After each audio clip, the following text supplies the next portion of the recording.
Olá, bem-vindos a mais um Revisa Med Discute. Hoje nós vamos falar sobre obesidade com a doutora Daniele Ezequiel. A doutora Daniele, ela é professora de endocrinologia do Departamento de Clínica Médica da Universidade Federal de Juiz de Fora e é doutora em endocrinologia pela Universidade Federal de Juiz de Fora. Meu nome é Júlio Abreu, eu sou coordenador educacional do Revisa Med. Dani, obrigado por você ter aceitado o convite para falar sobre obesidade. E eu já vou começar direto te fazendo uma pergunta, que é pedindo você para conceituar obesidade. Qual que é o conceito que a gente utiliza para poder definir obesidade? Qual a definição de obesidade? Júlio, muito feliz em estar aqui, né, conversando sobre um assunto que eu gosto muito, que é falar sobre a questão da obesidade e as pessoas que vivem com excesso de peso, né? Então, obesidade hoje é considerada uma doença, uma condição crônica de saúde, caracterizada por um aumento do índice de massa corpórea, que, em geral, a gente estabelece como normal entre 18,5 e 24,9, lembrando que o índice de massa corpórea é o peso dividido pela altura ao quadrado, que nós teremos o sobrepeso quando temos um IMC de 25 a 29,9, e a obesidade seria com índice de massa corpórea maior ou igual a 30, que se faz com acúmulo de adiposidade corporal, né, o aumento da massa gorda corporal, que tem várias características clínicas e também aumentando o risco para uma série de outras doenças. Então, além de doença, a obesidade é um fator de risco para várias outras doenças. Então, eu acho que a gente vai ter chance de falar nisso, né? Uma coisa que eu acho interessante é essa questão da classificação numérica, né? Eu tenho comentado com muita gente que essa classificação numérica lembra o limite de velocidade em estrada federal, né? O limite é 110, a partir de 110, você começa a entrar numa faixa de perigo. Vamos colocar que seria a faixa do sobrepeso, né? Que você sabe que com 160, provavelmente você vai bater, vai ter sérias consequências. E 160, eu falo que eu brinco com o pessoal que é o IMC de 30. Tá? Quando você entra na obesidade, o risco é muito alto. Mas a despeito disso, a gente vê que as pessoas estão sempre acima dos 110, acima dos 25. Queria que você comentasse nisso. O que você acha? Você acha que as pessoas estão mais tolerantes com o peso, a despeito de todo mundo saber o que é a grande maioria das pessoas, né, saberem o que é um IMC, a grande maioria das pessoas terem uma noção de que elas começaram a ficar um pouco além do peso? Por que está havendo cada vez mais uma tolerância e por que essa prevalência da obesidade, na sua opinião, está aumentando tanto?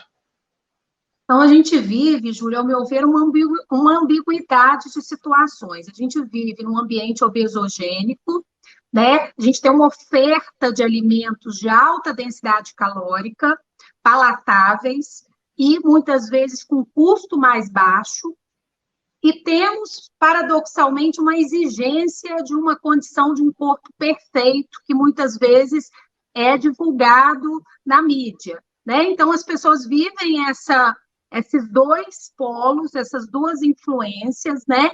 Mas principalmente pelas questões ambientais, e hoje a gente sabe que a obesidade é muito mais do que apenas o balanço energético positivo, então eu ingeri mais calorias do que gasta. Então, o sedentarismo, né, uma alimentação de alta densidade calórica, e, ademais, nós temos fatores emergentes na fisiopatologia da obesidade, como a poluição, os disruptores endócrinos, que são substâncias químicas que vêm em alimentos ultraprocessados.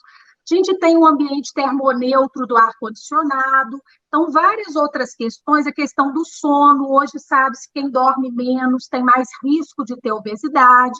Então, são uma série de outras questões influenciando no balanço energético. E o estilo de vida hoje, né, que prevalece é um estilo de vida em que as pessoas são mais sedentárias, comem fast food, comem alimentos, às vezes não tem tempo para elaborar um alimento, uma comida caseira. isso tudo vai predispor ao aumento da prevalência de obesidade, que hoje no Brasil a gente tem aproximadamente 54% das pessoas com excesso de peso, dados do Vigitel, que é um estudo que avalia a prevalência de condições crônicas de saúde nas capitais brasileiras, né? Então, mais da metade da população vive com a questão do excesso de peso. E esse dado, só para a gente poder lembrar, né, o Vigitel, ele é autorrelatado, né? Então, são as pessoas que falam como que elas estão, né? Ou seja, provavelmente a gente deve ter ainda pelo menos um desvio aí de uns 20%, né? Quer dizer, a gente teria, sei lá, em torno de 70% de pessoas, porque se a gente for comparar, né, com que outro dia foi divulgado nos Estados Unidos, que menos de 20%, foi 12% da população americana tem saúde metabólica. Se a gente for juntar, considerar que as duas condições estão próximas, né? E aí vou aproveitar só para poder já te fazer uma pergunta. A questão do obeso metabolicamente saudável, né? Então a gente já viu que já tem publicação mostrando que, mesmo ele sendo metabolicamente saudável, o risco de mortalidade dele é maior do que o indivíduo que está dentro do peso. Mas comenta um pouquinho do que é o obeso metabolicamente saudável, para a gente poder ter uma noção disso. O que é isso? Então, é importante, primeiramente, a gente definir que a obesidade, a questão da adiposidade em excesso, ela tem um diferencial em relação à questão da localização, né, do tipo de obesidade. Então, a gente tem uma obesidade mais centrípeta, ou uma obesidade que a gente chama de obesidade androide, que é um acúmulo de adiposidade mais em região de tronco e abdômen, né, que está relacionada com a obesidade abdominal ou visceral. Esse tipo de obesidade está mais correlacionado com o risco de doença cardiovascular, de alterações metabólicas, como diabetes, a dislipidemia. Entretanto, a obesidade como um todo, que é aquele indivíduo que tem adiposidade também periférica, né, ou tem um predomínio de adiposidade mais em região de quadril e coxa, nesse caso, existe um risco menor de alterações metabólicas. Entretanto, existe risco aumentado para outras patologias, como, por exemplo, a insuficiência cardíaca, doenças osteoarticulares, vários tipos de cânceres, dentre outras. Dani, eu queria te perguntar uma coisa que é o seguinte, você falou, logo quando você começou, que a obesidade é uma doença. E, ao mesmo tempo, quando a gente vai lidar com o indivíduo obeso, a gente tem que tomar uma série de cuidados por causa do estigma da obesidade, por causa da questão de gordofobia que tem atualmente, da questão de você associar a obesidade com limitações até da própria condição da pessoa, e aí traz limitação de mercado de trabalho. Como que a gente equilibra essas duas coisas? Ao mesmo tempo, você lidar com a questão da obesidade ser uma doença, e isso precisar muitas vezes ser explicado para o indivíduo obeso, que não está tudo bem, que a culpa pode não ser dele, tem uma série que a culpa normalmente não é dele, que tem uma série de fatores envolvidos, mas que aquilo ali não está tudo bem, sem a gente ser acusado de gordofobia ou de preconceito contra o obeso. Como é que você que lida com isso o tempo todo, como é que você equilibra isso? Ô, Júlio, essa questão é importantíssima e tem sido muito estudada recentemente em relação à questão da abordagem da obesidade. Então, existe, de um lado, a questão de que a obesidade é uma doença e que é um fator de risco por uma série de outras doenças e que deve ser tratada. Entretanto, é importante que a gente mude o olhar, a abordagem em relação ao indivíduo que vive com obesidade. Porque no passado, a abordagem desses indivíduos era uma abordagem que, em geral, era focada na questão da culpa, o indivíduo que é gordo é desleixado, o indivíduo que é gordo não se cuida, e hoje a gente sabe, né, pelos estudos, vem mostrando que a etiologia, a causa da obesidade é multifatorial, os fatores genéticos são muito importantes, fatores metabólicos, ambientais, socioculturais. Então, é uma série de questões que envolvem a causa, né, de ter excesso de peso, que independe muitas vezes do indivíduo. E por muitos anos a obesidade foi tratada dessa forma, como uma condição que estava relacionada a um descuido, a uma falta de cuidado, e isso muitas vezes vem da infância. Aquela criança obesa, e ela já cresce nesse ambiente, né, sendo sempre classificada como uma criança que muitas vezes é desleixada, é preguiçosa, e esses estigmas levam a uma baixa autoestima desse indivíduo. E muitas vezes esse indivíduo não procura o atendimento médico, ou porque ele não reconhece como um problema de saúde, mas muitas vezes porque ele fica constrangido de pedir ajuda em relação à doença e ser culpado do problema. Aí ele voltou e não emagreceu, é porque você não fez a coisa direita, porque você não fez a dieta corretamente, porque você não pôde fazer atividade física. Então, tem até um estudo bem recente que mostra isso, que a grande maioria das pessoas que vivem com obesidade demoram mais de 6 anos para procurar auxílio médico, justamente por essa abordagem que muitas vezes é estigmatizante. Então, a gente tem que conscientizar o indivíduo que é um problema de saúde, da mesma forma que a hipertensão arterial, que o diabetes, e que tem um tratamento multifatorial, que muitas vezes vai incluir também o uso de medicamentos, sendo o pilar desse tratamento as mudanças do estilo de vida, mas é que tem que ser modificadas gradativamente.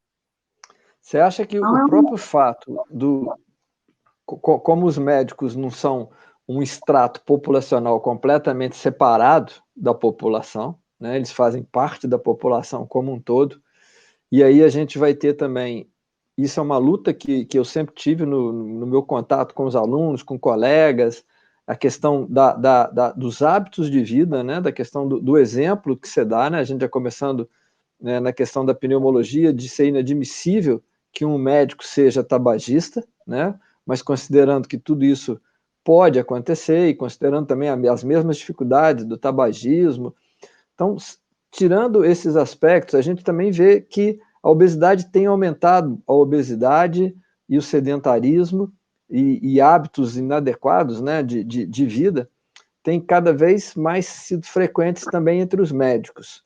E com isso, você acha que isso também leva a uma maior tolerância de que, por exemplo, dificilmente um médico que tenha sobrepeso ou que já esteja próximo da obesidade, ele vai considerar que quem está na frente dele com uma situação dessa possa também ter um problema semelhante, né? Ou possa ter um problema, Então, será que nós estamos errando mais uma vez nas escolas médicas de também não estar abordando eu vejo por causa dos pacientes que eu tenho, né, dos pneumopatas, e aí depois a gente pode discutir alguma coisa de obesidade e doenças respiratórias, mas eles já passaram muitas vezes por vários médicos e ninguém chama atenção. Eu que normalmente sou o chato, que estou lá batendo, olha, seu peso está alto, a gente precisa reduzir. O que a gente pode fazer nas escolas médicas para poder melhorar essa percepção e mudar isso? Júlio, ponto super relevante. Nós, como médicos, somos indivíduos, né? E nós também temos a nossa trajetória de vida, muitos apresentam condições crônicas de saúde e a obesidade é prevalente também entre os médicos, né? Existem estudos também mostrando isso. A classe médica, em geral, trabalha muito, tem múltiplos empregos, muitas vezes se alimenta de maneira inadequada, muitos são sedentários. Então, é importantíssimo, eu venho trabalhando já isso com os alunos dentro da faculdade, que é importantíssimo que o médico também tenha o autocuidado, né? Que ele exerça as questões de promoção de saúde, que são tão importantes para ele mesmo, como indivíduo, né? E dessa forma, se a gente acredita que essas mudanças são factíveis, que a gente possa ser médico, trabalhar muito, mas ao mesmo tempo se cuidar da alimentação, fazer uma prática de atividade física, a gente tem que se organizar, a gente tem que ter planejamento. E se isso é factível para a gente se empodera da possibilidade de estimular o outro. né? Porque muitas vezes, eu às vezes até sinto isso nos ambulatórios, alguns alunos incrédulos em relação às orientações de mudança de estilo de vida. Eu procuro sempre conversar e refletir com eles a respeito disso, o que eu vou levar disso para a minha prática de vida, né? Se eu não me cuidar, não promover o autocuidado em relação a mim como indivíduo, fica muito mais difícil eu convencer, eu mostrar para o meu paciente que é importante que ele modifique o estilo de vida dele. Então, sem dúvida, esse trabalho ao longo do curso de medicina, e não só no curso de medicina, no ensino médio, no ensino fundamental, e a gente tem alguns projetos de extensão nas escolas municipais com esse objetivo, de levar a importância da promoção de saúde como um todo. E o peso é uma consequência disso. Você falou dessa questão da mudança de estilo de vida, e eu acho que isso é super importante, porque eu acho que muitas vezes os médicos estão pulando essa questão de mudança de estilo de vida. Mas eu vou deixar isso mais para a gente ficar mais no final da nossa apresentação aqui, você poder falar sobre isso. Mas eu queria te fazer uma pergunta, que você já tocou aí antes, que é a questão da mudança de padrão alimentar, principalmente uma maior oferta de alimentos, mas alimentos que têm uma característica de levarem com mais frequência à obesidade, principalmente nas classes de menor poder aquisitivo. Tem gente até que brinca, né, que a cesta básica é uma cesta de carboidratos. Será que você comenta alguma coisa disso? E aí você já dá um toque para a gente da obesidade na infância? A obesidade na infância também está seguindo a mesma tendência? Está aumentando ou a gente ainda está segurando a obesidade na infância e ela vem aparecer mesmo depois? Júlio, são duas questões importantes. A questão socioeconômica e muitas vezes em relação a também anos de estudo, né? A gente tem dados na literatura que mostram, até dados do próprio Vigitel, que a questão da obesidade tem uma associação importante com anos de escolaridade. Então, as pessoas com um menor número de anos de escolaridade tendem a ter mais obesidade. Né? No Brasil, isso é mais forte entre os homens. Nas mulheres, com maior escolaridade, inclusive, nos últimos anos, se teve uma redução da prevalência de obesidade.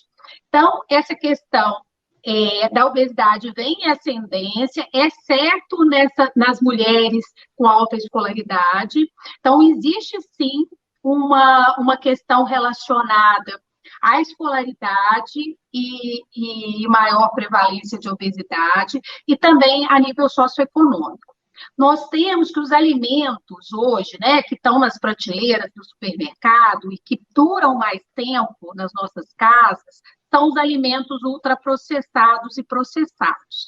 O que seria isso? Seriam alimentos muitas vezes que não são alimentos propriamente ditos, são produtos alimentícios e que têm uma série de aditivos, de conservantes, de acidulantes, substâncias químicas que muitas vezes podem trazer consequências para, inclusive, a expressão gênica em relação ao nosso organismo e predispor à obesidade. São substâncias que podem alterar genes que influenciam na taxa metabólica basal, genes que influenciam na expressão do LDL colesterol. Então, várias substâncias químicas que vêm nesses alimentos ultraprocessados que participam da gênese, da causa da obesidade. E esses alimentos, em geral, são alimentos que ficam muito tempo na prateleira. Então, a pessoa que ganha um salário mínimo mensal e que recebe esse dinheiro uma vez por mês, ela vai comprar aqueles alimentos que vão se manter mais tempo e que não são perecíveis, né? E que muitas vezes têm um custo menor, né? Então, esses alimentos, quando consumidos, né, de uma maneira exagerada, mesmo os processados, que são intermediários, né, que têm um grau de conservação, algum grau de industrialização, mas que é menor do que os ultraprocessados, esse consumo vai gerar obesidade em excesso, né? Esse consumo em excesso. E esses alimentos, em geral, eles são mais baratos, eles são mais acessíveis, eles duram mais. Uhum. É terrível, E né? na infância, o fato não é diferente, né? Na infância, a gente tem um aumento progressivo, né, da prevalência de obesidade ao longo dos últimos anos, e, em fato, se deve a essa questão da alimentação e do estilo de vida sedentário. Essa questão da parte da atividade física, né, uma coisa que a gente observa também muito é que fica aquele negócio, né, de quem que vem primeiro, né, o ovo ou a galinha, né, porque a pessoa que começa a ficar obesa, ela tem muita dificuldade de fazer atividade física, e ela tenta ela reduz a atividade física, ela reduz a queima, ela reduz a disposição, ela reduz essa parte toda de ter de condicionamento físico, né? Como é que você aborda isso?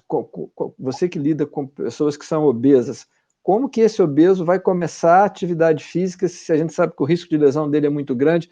Como que você orienta? Aí a gente entra um pouquinho na questão da orientação, mas como é que você orienta esse obeso com relação à atividade física? O Júlio, é importantíssimo no tratamento da obesidade a gente trabalhar em equipe multiprofissional, né? Mas é importante que o médico ele consiga, na sua entrevista, saber da história do paciente em relação à atividade física, né? Então, é importante também a gente diferenciar o que é atividade física e o que é exercício físico, né? As atividades físicas de vida diária são importantes e é o que a gente deve promover nesse primeiro momento, naquele paciente que está totalmente sedentário. Então, subir uma escada em vez de pegar o elevador, varrer uma casa, dançar ou brincar com os filhos, são atividades de vida diária, né? Então, o indivíduo, a partir do momento que ele se torna mais ativo, que ele fica menos horas sentado, isso já traz benefício para ele. Tem evidências, inclusive em pacientes diabéticos, que se a gente conseguir reduzir o tempo de horas sentado, a gente já está trazendo benefício. Então, o primeiro passo é sair da inércia, né? É estimular a atividade de vida diária. E no segundo momento, e não precisa ser também, pode ser concomitante, está estimulando o exercício físico, tanto o exercício resistido, que muitas vezes as pessoas achavam que a musculação, o exercício de força, é só para gente jovem que quer ir para a academia. Hoje a gente sabe que o exercício resistido de força é importantíssimo para a questão do envelhecimento saudável, para a questão da vida saudável. Ele vai ter um impacto na hora de eu sentar e levantar da cadeira. Vai ter um impacto nas minhas atividades do dia a dia. Então, o exercício ele pode começar assim, de fazer, por exemplo, séries de sentar e levantar da cadeira, né? De andar pequenos percursos, de fazer uma atividade com uma certa carga, mas isso tudo, lógico, individualizado, avaliando as comorbidades que aquele indivíduo apresenta. Então, no primeiro momento, sair da inércia, menos horas sentado e o estímulo gradual ao exercício físico, que seria o ideal que aquele indivíduo fizesse ao menos 150 minutos de exercício físico por semana, né, que seria o benefício cardiometabólico maior. Mas eu acho que esse trabalho é um trabalho de continuidade, de você avaliar aquele indivíduo com as suas características e ver o que é factível para ele. Se for factível para ele sentar e levantar da cadeira 5 vezes, 3 séries, vamos começar dessa forma, né? Tá. Então, avaliar e, aliado a um profissional da educação física, traçar um plano terapêutico para esse indivíduo, do ponto de vista do exercício, porque o exercício é uma medicação de tarja branca e que vai beneficiar vários parâmetros metabólicos e cardiovasculares, além de qualidade de vida. A gente falou que a gente ia deixar a mudança de estilo de vida mais para frente, acabou que a gente já está abordando a primeira parte, né, da mudança de estilo de vida, que é a parte de atividade física. Eu só vou reforçar, né, porque como a gente tem os alunos que estão assistindo também, vou reforçar o conceito, né, de que são 150 minutos de atividade física moderada por semana, ou 75 minutos de atividade física intensa, que provavelmente o obeso vai ter muita dificuldade de fazer a princípio a atividade física intensa, né? Essa é uma recomendação, né, da Organização Mundial de Saúde, para considerar que o indivíduo está atingindo o mínimo de atividade física requerido, né, não exigido, mas aconselhável por semana. E aí você falou numa coisa, na hora que você estava falando nessa parte, de comorbidades. Então, agora, para a gente depois poder abordar a parte de estilo de vida e tudo, vamos falar um pouquinho de comorbidades. Quais que são as comorbidades? O que está associado à obesidade, que vem junto com a obesidade, talvez o fator determinante seja o mesmo, e o que pode vir como consequência, embora que eu acho que as duas coisas se misturam, mas aí você faz a separação do jeito que você quiser, mas é obesidade e mais o que normalmente está junto? É sempre uma questão interessante avaliar quem que começou primeiro, né? Mas, na verdade, o que se tem hoje é que a obesidade parece que é o ovo da galinha, né? Então, a obesidade, o indivíduo começa ganhando progressivamente peso, né? Por essas múltiplas questões que a gente já mencionou, ambientais, genéticas, metabólicas, e esse indivíduo vai acumulando progressivamente mais adipócitos, principalmente na região abdominal, a região central, e esse adipócito ele funciona como um adipócito disfuncional, um adipócito que vai secretar uma série de adipocitocinas inflamatórias, tá? E essas adipocitocinas, como a interleucina 6, o PAI-1, eles vão agir, TNF-alfa, a nível sistêmico, trazendo uma condição de uma inflamação crônica subclínica. Essa inflamação crônica subclínica vai ter consequências a nível de endotélio.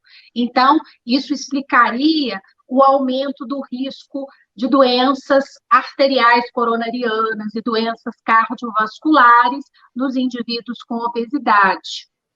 Ademais, nós vamos ter inicialmente essa inflamação, que por consequência vai gerar alterações moleculares que vão impactar na sensibilidade à insulina, a nível celular, né? A nível de músculo, a nível de adipócito, a nível de todas as células insulino-sensíveis, né? Gerando o que a gente chama de insulino-resistência, ou resistência à ação da insulina, levando ao diabetes. Então, numa fase inicial, nós teremos a resistência à ação da insulina, causada por, inicialmente, essa inflamação crônica subclínica, que vai ocasionar toda essa cascata molecular e que, compensatoriamente, o pâncreas vai fazer hiperinsulinemia, numa fase inicial, e, posteriormente, exaustão da célula beta e diabetes.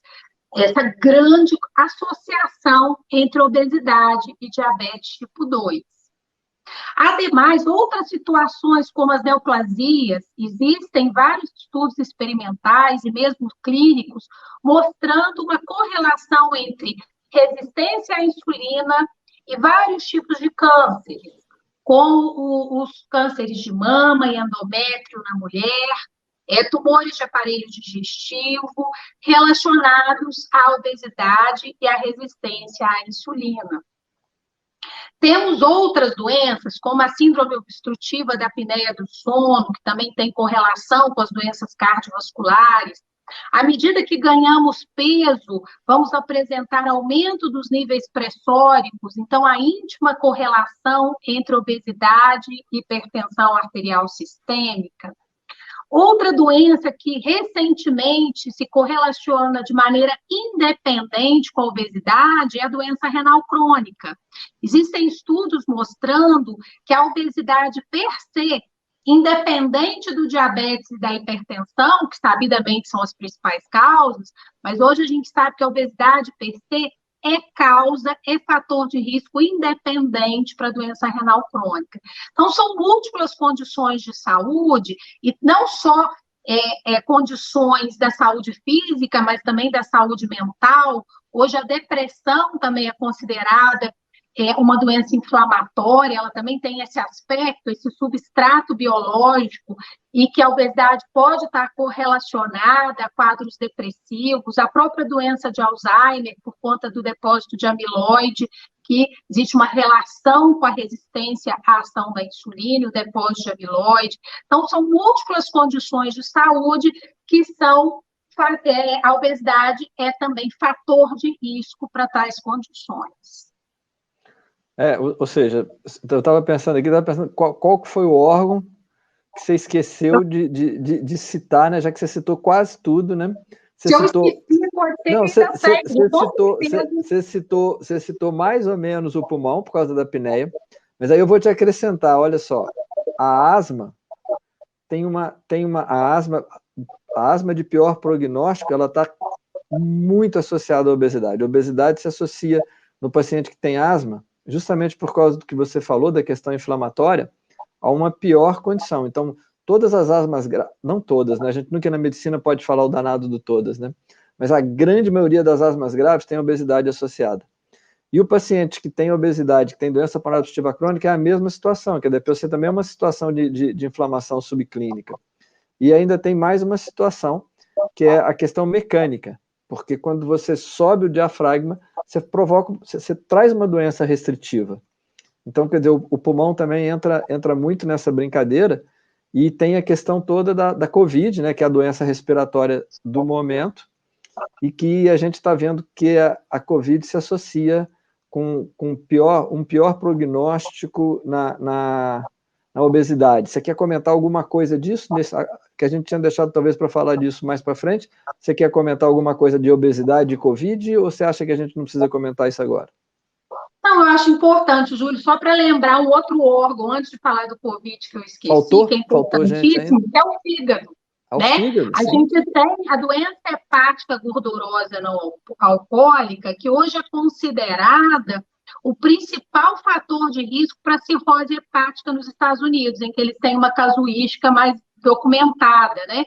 Então, a doença hepática gordurosa, ela é presente em 30 ou mais por cento dos pacientes obesos. Então, é muito comum a gente ter um indivíduo que vive com obesidade, que faça ultrassom e que perceba a esteatose hepática. Inclusive, essa esteatohepatite, né, que é uma progressão da esteatose, também é um fator de risco de pior prognóstico para a COVID. Eu li recentemente. Então, o obeso, a gente sabe hoje que a obesidade é uma condição inflamatória crônica, a COVID é uma infecção que gera uma tempestade inflamatória, né, de interleucinas e um estado protrombótico. Então, hoje a gente sabe, por diversos estudos, inicialmente estudos americanos, né, que mostraram que a mortalidade por COVID em indivíduos obesos é maior, principalmente em indivíduos mais jovens. Né? Então, é uma grande preocupação, né? Eu acho que tudo nessa vida tem a gente tem que tirar uma lição de lado tudo. Bom. Eu acho que o Covid trouxe para nós essa tensão, essa percepção, e talvez para os nossos gestores, de que políticas públicas para tratamento da obesidade têm que ser mais efetivas. Com certeza. Eu acho que esse é um ponto assim, super importante, né? Porque, inclusive, tem sempre uma questão, né? Quando eu tenho falado muito sobre Covid, a gente sempre tem que tomar muito cuidado na hora que quando você chama a atenção de que a obesidade é um fator de risco. Porque as pessoas falam, não, você não pode criar alarme. Lógico que você tem que criar, nem alarme, mas é consciência. Por quê? Porque quando a gente está numa fase de retorno às atividades, né, o grupo dos obesos é nitidamente, você acabou de falar, o grupo dos obesos jovens é um grupo de risco. Esse grupo deveria ser poupado de uma série de atividades, mas quando você entra numa crise econômica de proporções, né, gigantescas associadas, você não consegue nem fazer um aconselhamento nesse sentido. Então, isso que você falou eu acho super interessante, né, para a gente ver para o futuro, né, para as políticas públicas verem para o futuro a necessidade disso. E você tocou na esteatose, a gente tem um Revisamed, entrevista que foi feito com o Fábio Passi, que é professor de gastroenterologia e hepatologia da UFJF, que é só sobre esteatose. Então, lá a gente falou bastante de esteatose. E aí agora, vamos passar para... Eu achei super interessante, né? Estou dando só algum foco maior em algumas coisas que você fala, para a gente poder chamar a atenção, né, de quem está ouvindo. É essa questão da obesidade com a inflamação, a resistência à insulina, e Semana passada também a gente falou sobre diabetes, então tem um Revisa Médium primeiro também com a Cristiane, com a Cristiane Toledo, sobre diabetes. E aí, essa questão do que a insulina, né, a gente não pode ver sem insulina, mas ela fica tipo um hormônio do mal, né? Porque você colocou tanta coisa que quando a insulina aumenta, ela traz consequências que são realmente terríveis, né? Tudo vem de ruim associado a ela, né? E essa questão que muita gente às vezes discute, que eu acho que você colocou muito bem, que é a questão das neoplasias, né? Associadas à obesidade. Você tem alguma estatística assim mais definida dessa questão de aumento de neoplasias em indivíduos obesos? Então, Júlio, são vários, defendendo a insulina, eu acho que ela é o hormônio do bem, tá? Mas, na Eu vi verdade, que você não gostou, a sua cara não ficou muito boa, não. tudo que é excesso, como diz uma paciente minha, até o amor em excesso faz mal. Então, eu Com acho que certeza. ela fez essa colocação, né? E a gente riu, né, na consulta, mas na verdade, assim, é só uma brincadeira para relaxar, mas Lógico, assim, lógico. a insulina, ela é um hormônio do bem, né? Mas na verdade, quando ela tem a sua ação comprometida, ela não consegue agir a nível de receptor e levar a sua mensagem para dentro da célula, né? O pâncreas vai ter que fazer hiperinsulinemia e essa via de proliferação, porque a insulina ela tem uma resistência na via de captação da glicose, né, da glucoquinase. Entretanto, ela vai ter hiperatividade em outras vias, que são as vias proliferativas, né? Então, por isso esse link com o aparecimento de neoplasias malignas, né? Por conta do estímulo dessa via proliferativa, por insulina, pelo fator de crescimento tipo os IGFs, né? Que também influenciam nessa cascata. Então, a gente tem prevalências, eu não posso precisar os números, mas a gente tem prevalências altas, de 2 a 3 vezes a prevalência habitual de câncer de mama, de endométrio em mulheres obesas, e cânceres do aparelho digestivo também muito frequentemente associados à obesidade, né? E prevalências que são 2 a 3 vezes maiores aquelas que ocorrem em indivíduos não obesos. Então, é uma forma de prevenção, né? Perder peso, ter um estilo de vida saudável, é uma maneira da gente prevenir, inclusive, as neoplasias malignas. Perfeito.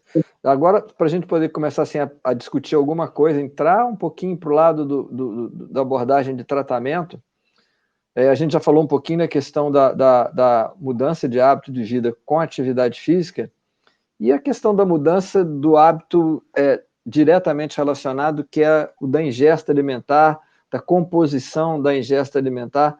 Qual que tem sido assim a sua orientação agora? Qual que tem sido a orientação da sociedade de endocrinologia e de obesidade com relação a qual a melhor abordagem nutricional para esses indivíduos? Então, Júlia, outro ponto que tem sido muito conversado e discutido, inclusive nas nossas diretrizes e também em publicações recentes, a questão da orientação nutricional, né? A orientação nutricional recomendada é aquela individualizada, é aquela que vem com equilíbrio de macro e micronutrientes, não é aquela proposta engessada de você chegar e entregar um papel de dieta para o paciente.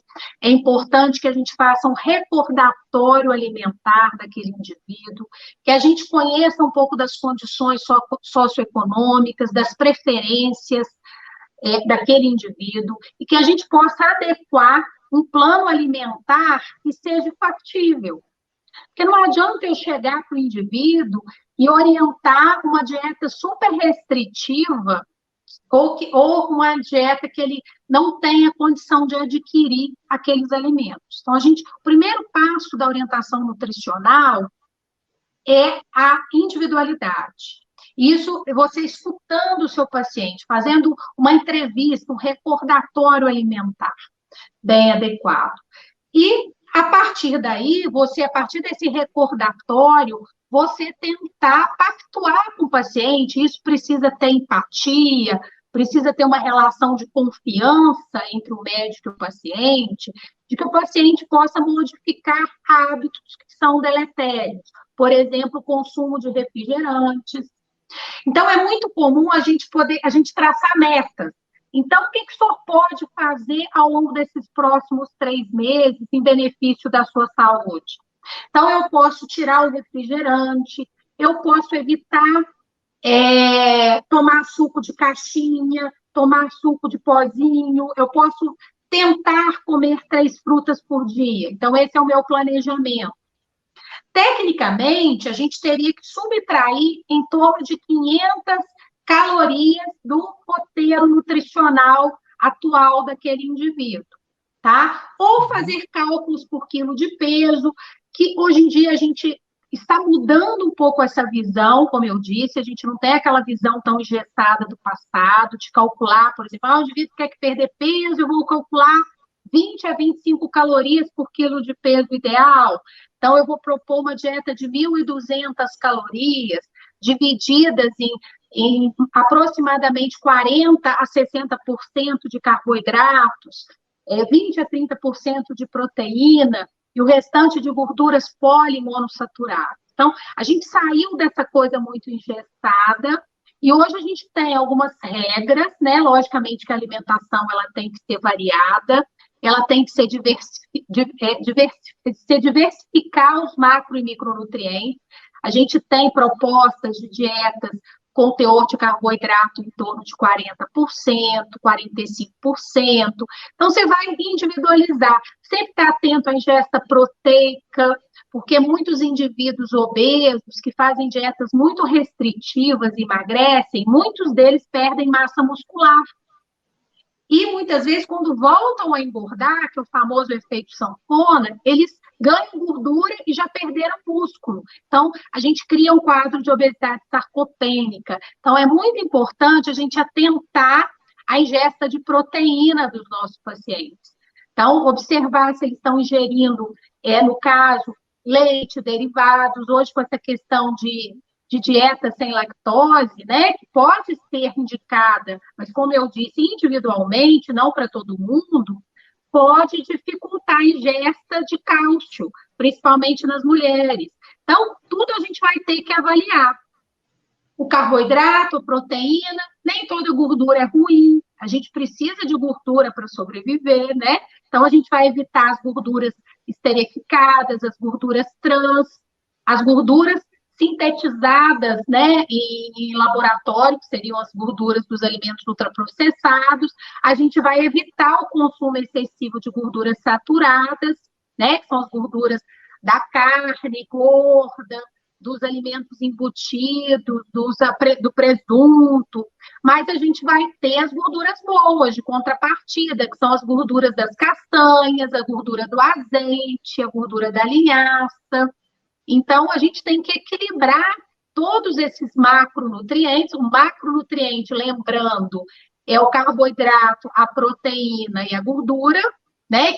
Fazer esse balanço da alimentação, que pode ter vários protocolos, a gente pode colocar 40% de carboidrato, 50% de carboidrato.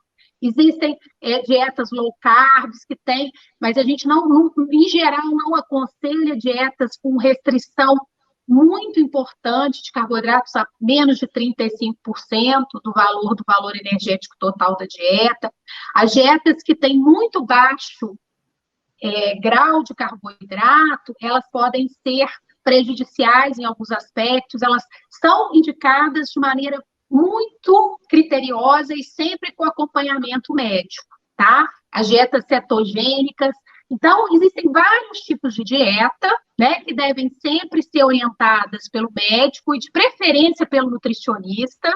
Essas dietas têm que ser balanceadas e atender às necessidades dos micronutrientes também, de vitaminas, minerais, e ela vai ser pautada aí caso a caso. É importante a gente sempre avaliar a ingestão de sal, principalmente nos hipertensos e nos obesos em geral. A gente sabe que o sal é um grande vilão da história. Hoje a gente tem estatísticas de que o brasileiro consome em torno de 3 vezes a necessidade de sal que nós teríamos. E o sal, quando ele está em má companhia, já que a gente brincou da insulina, por exemplo, quando o sal está dado na condição da obesidade. Então, quando eu tenho sal mais aldosterona, eu vou ter mais dano do endotélio, eu vou ter mais doença vascular. Então, é importante também a gente avaliar a questão da ingesta de sal. São várias questões aí implicadas, né, na alimentação, e a gente resume a alimentação, individualidade, moderação, equilíbrio e diversidade de nutrientes. E está atento também, gente, à questão da ingesta de agrotóxicos, né, de alimentos, de vegetais, que também tem um excesso de agrotóxico. Aquela planta, aquele vegetal que tem o excesso do agrotóxico, ele não produz os fitoquímicos. Os fitoquímicos são substâncias que a gente tem nos vegetais que têm características anti-inflamatórias. Então, se a gente puder consumir pelo menos uma fração de alimentos orgânicos, isso é muito importante também para a nossa saúde, que a gente possa fazer uma hortinha de temperos, ter um manjericão, uma salsinha, uma cebolinha, porque a gente entende que no Brasil os alimentos orgânicos ainda têm um custo mais elevado. Mas se a gente puder adquirir um pouco, já é vantagem. Essa parte alimentar é extremamente difícil, né? Porque quando o que você falou, né? A gente está lidando com hábitos, né? Então é igual o tabagismo, é igual o etilismo, o próprio sedentarismo, né? Mudar hábito é extremamente difícil. Um outro limitante muito grande que a gente vê hoje, eu até conversei com isso com a Cristiane na última entrevista que a gente fez, é a questão do tempo de consulta que você precisa numa situação dessa, né? Além de você cada vez precisar mais de equipes multidisciplinares, o que eu vejo hoje é que antigamente as equipes multidisciplinares, o não médico da equipe tinha talvez mais tempo, mais disposição, porque ele estava menos sobrecarregado. Foi a fase romântica, né? Toda a gente brinca que tudo tem sua fase romântica também, né? Então foi a fase romântica do processo.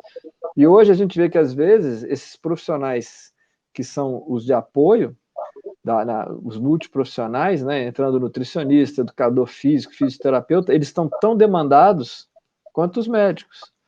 Então acaba que o processo vai ficando um processo automático, muito rápido, e você não tem tempo de fazer a orientação. Então, mudança de comportamento, né, talvez a melhor etapa é você não deixar o comportamento desviar, né, porque depois corrigir o comportamento. Então, de novo, a melhor fase é a infância, né? Trabalhar a infância, né? Porque depois dessas mudanças, você vê, essa mudança alimentar que você falou, além de todos os desafios disso, né? De você ter, você falou isso bem no início, a questão que é uma perversidade, né? Mas o alimento mais barato é o alimento que é processado ou multiprocessado. Aí talvez a gente pegue até os dois extremos, né? Porque os multiprocessados às vezes são os mais caros, mas são os mais fáceis.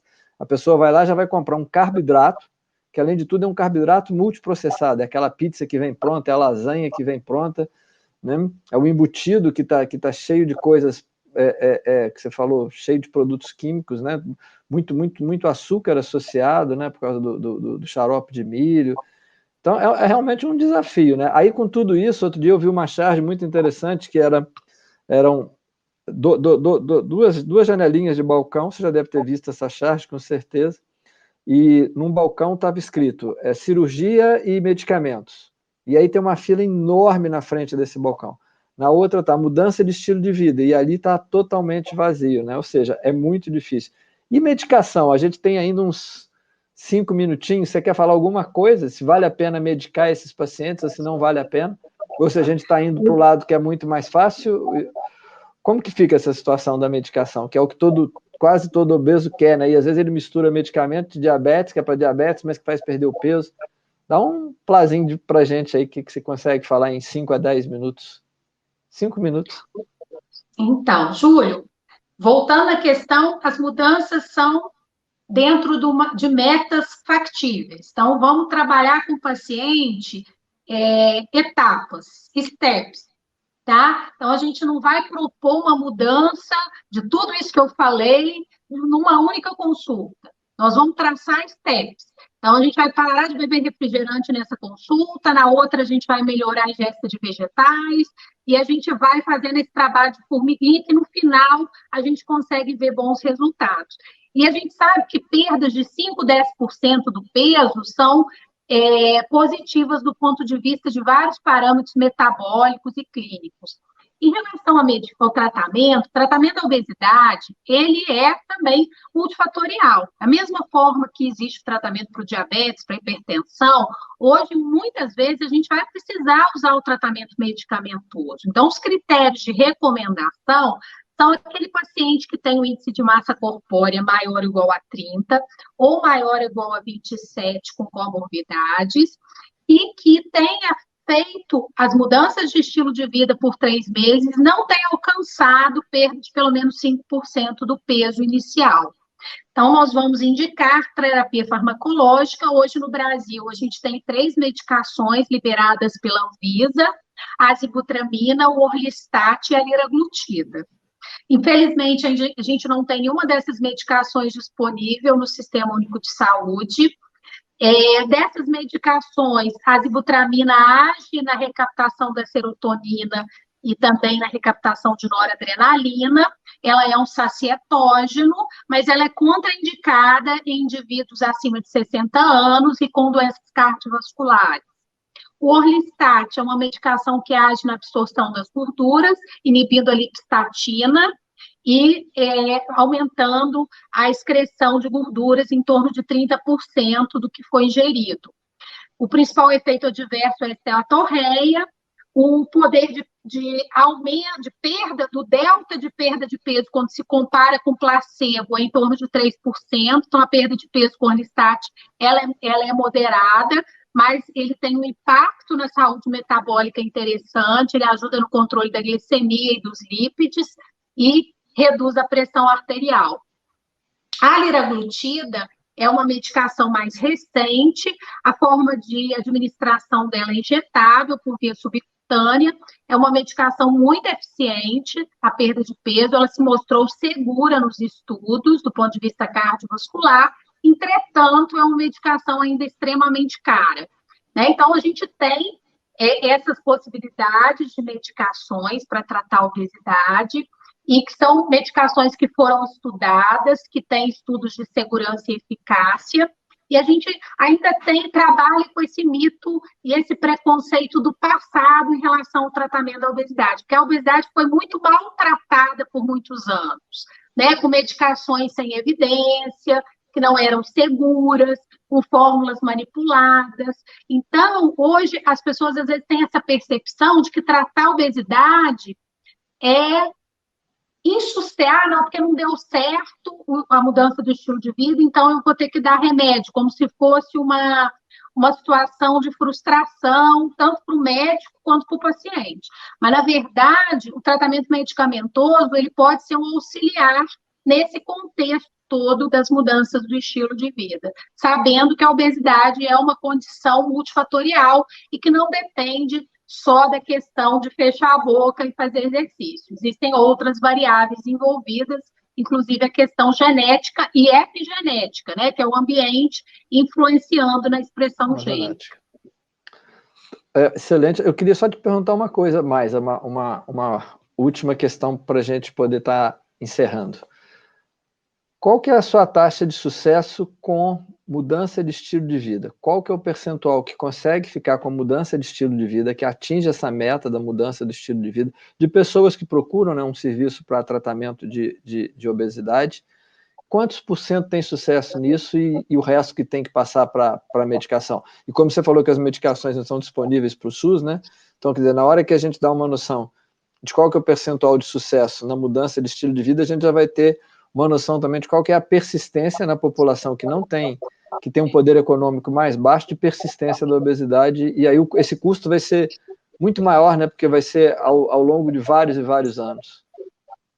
Ótima pergunta, Júlio. Então, em geral, em torno de 30% dos pacientes vão responder às mudanças do estilo de vida, sendo que 70% desses 30% vão ter reganho de peso.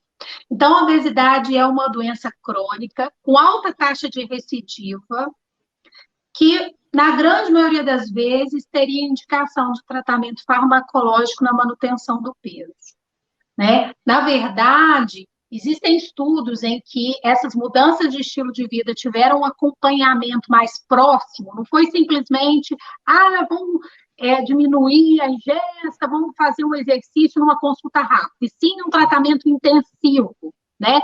Em que a equipe multidisciplinar determinou um plano alimentar, e esse plano foi acompanhado, um plano de exercícios, em que esse plano foi também rigidamente seguido. Nos estudos, os resultados são melhores do que na vida real, né? Então, mas o que a gente vê também nos estudos é que a taxa de recidiva, que a doença é altamente recidivante. E o problema todo dessa questão do sanfona, que eu falei anteriormente, é a obesidade sarcopênica. Porque a cada vez que eu perco peso, eu perco massa gorda e massa magra. E, às vezes, massa óssea também. E quando eu ganho de novo, eu ganho, em geral, só massa gorda. Então, é uma questão que nós temos que repensar, né? Nós temos que tratar a obesidade como uma condição crônica de saúde. Da mesma forma que a gente trata hipertensão, diabetes, asma, DPOC, né? Não adianta eu tratar um tempinho, dar uma medicação 3 meses e deixar o paciente. Ele vai voltar daqui a alguns meses acima do peso novamente, na grande maioria das vezes. Então, muitas vezes, a gente vai ter que usar a medicação de longo prazo. E eu acho que é uma conquista que a gente vai ter que ter em relação à acessibilidade dessas medicações para a nossa população. Nos Estados Unidos e na Europa, existem outras medicações já liberadas para o tratamento da obesidade, como, por exemplo, a associação do topiramato com a fentermina, a associação da bupropiona, que é até utilizada no tabagismo com naltrexone, né? Então, porque a obesidade também tem esse mecanismo da fome hedônica, da fome da recompensa. Então, a bupropiona com naltrexone também agem nesse mecanismo de fome por recompensa. Então, no mundo, a gente tem outras possibilidades terapêuticas que eu acredito que cheguem ao Brasil em breve, né? A gente tem esses análogos do GLP-1 que foram muito importantes aí agora na eficácia e na segurança do tratamento da obesidade, e a gente tem que entender que a gente vai ter que lançar a mão dessas medicações com mais frequência na nossa prática clínica, entendendo que a obesidade é uma condição crônica de saúde.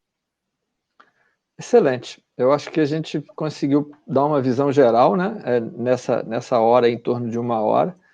Eu te agradeço muito, você foi super clara, e eu acho que os nossos alunos, os que assistirem, saem com uma noção muito boa da obesidade como uma doença com envolvimento de praticamente todos os órgãos do nosso corpo, né? Então, praticamente quase nenhum passa impune à obesidade.